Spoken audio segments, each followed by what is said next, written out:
لو آياتنا دا خواهي پروردگار باسی سيدنا إبراهيم كان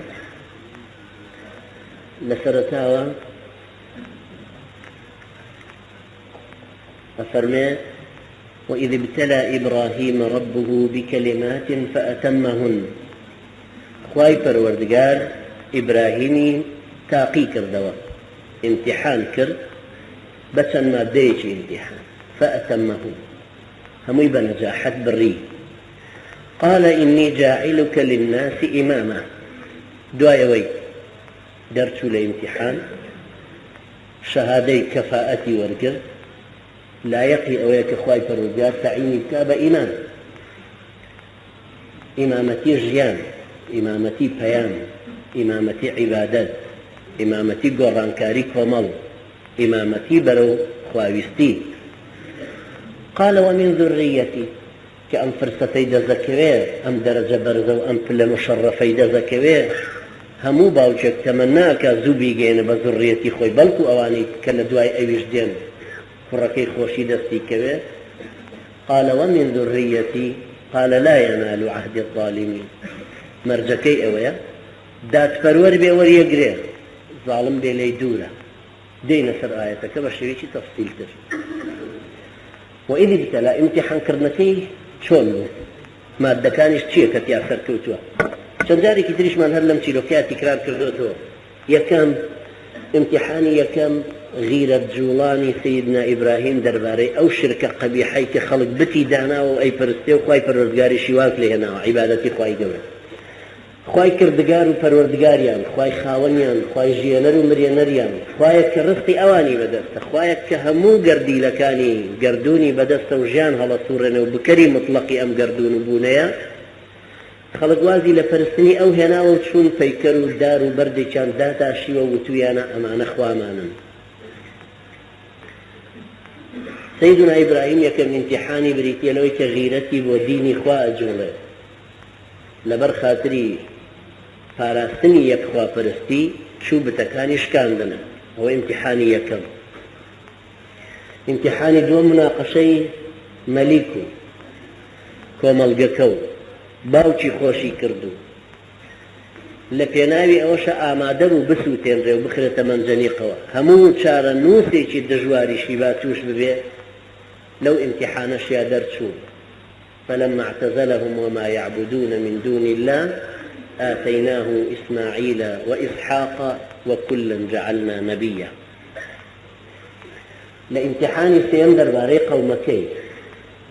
بتنيا خويك صاحبي بيامي خوا فرستيه وخوا ويستيه داوای لێکردن بێنە سەر پەیامی خواویستی کە ئەوانش دژی وەستانەوە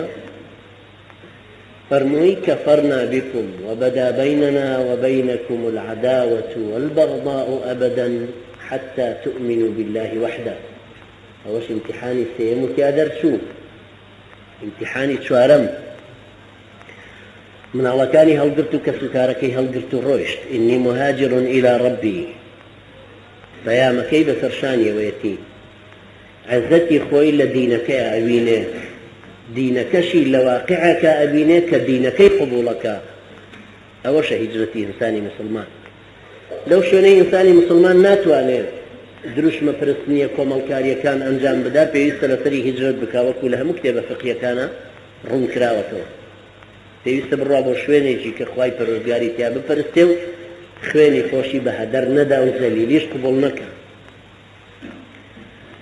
إني مهاجر إلى ربي امتحاني شوارمي روشت أرزكي بجيه اشتبو أرزي چيتر كومالگكي بجيه اشتبو كومالگي چيتر أو شويني بجيه اشتبو إلا شويني چيتر را بآزادي بتواني خواب پرسته امتحاني پينجمي إني أسكنت ذريتي بواد غير ذي زرع من معلوم ناركم يا ربي خوايا دوليكي وشكو برينو بيرونا بجيه اشتوا لبر خاطري خواي فروديا أوش ديسان امتحاني چيتره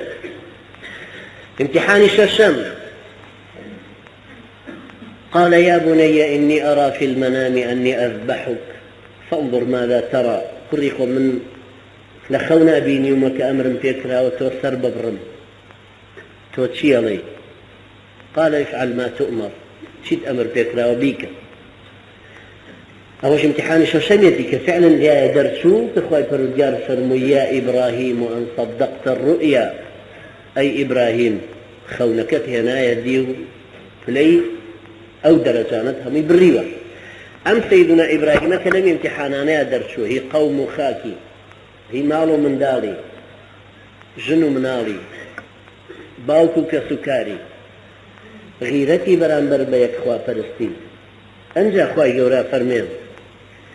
وإذ ابتلى إبراهيم ربه بكلمات فأتمهن قال إني جاعلك للناس إماما براستي أنجا مستحقي ويبقى إمام بويا بو شباباوشي پیغمبران بويا بو باباوشي ايمش كافرمي ملة أبيكم إبراهيم هو سماكم المسلمين من قبل كأو خلاتي في بخشي فرمي يا ربي خوايا أي لذريتكم كثاني شتريش كببن بم صاحبي بم بلا شرفا قال لا ينال عهد الظالمين أو كثاني استمكارا إمامتي ورناقل لبيامي خوايا وايا هروكو چۆن هرقل لأبو سفيان برسي درباري محمد عليه الصلاة والسلام دات پرورة يان ظلمكا يان جاوازي لنيواني خلقياكا أبو سفيان ككافريش بوتي دات پرورة لسر عدلة هرقلوتي به قامت السماوات والأرض لسر أو دات پرورية آسمان كانوا زوي درزبون بو يخواي پرودگار كوملگو دولتي كافر بلام عادل بي رايقري بلام كوملگي مسلمان ظالم بي ودولتي مسلمان ظالم بي خواي پروردگار راي ناقري چونك ايش صفتكاني خواي پروردگارش عدله داد پروری لچسپاندنی ام دینه دا داد پروری لبان کردنی همو خلچی دا لچون یک کردنی خلچی برانبر با شریعتی خواي پروردگار